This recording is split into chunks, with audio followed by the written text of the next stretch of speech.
The overall goal of the following experiment is to obtain enriched mitochondrial fractions that yield enough mitochondrial metabolites for metabolomic studies using Drosophila melanogaster. This is achieved by first raising a sufficient amount of flies to generate enough metabolites for mitochondrial enriched fractions. As a second step, flies are homogenized into a glass Teflon Downs homogenizer, which breaks down the cellular membrane without damaging mitochondrial integrity.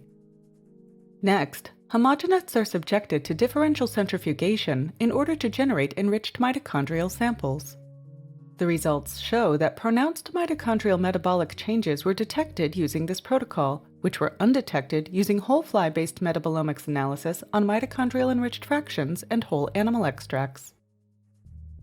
The main advantage of this procedure versus a whole fly metabolomic analysis is that isolation of mitochondria prior to metabolomic analysis allows for an increased sensitivity and detection of mitochondrial metabolite shift.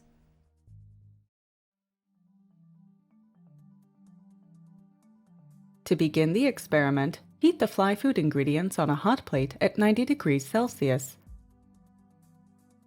Stir the mixture regularly until it is homogeneous and slightly dense. Remove the food from the heating source and stir it occasionally.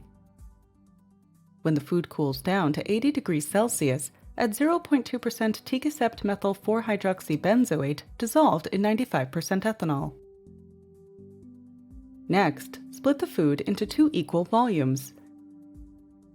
Ensure that the food temperature has decreased to 50 degrees Celsius and stir 1.1 milliliter of 50 millimolar rapamycin dissolved in ethanol into 1 volume and 1.1 milliliter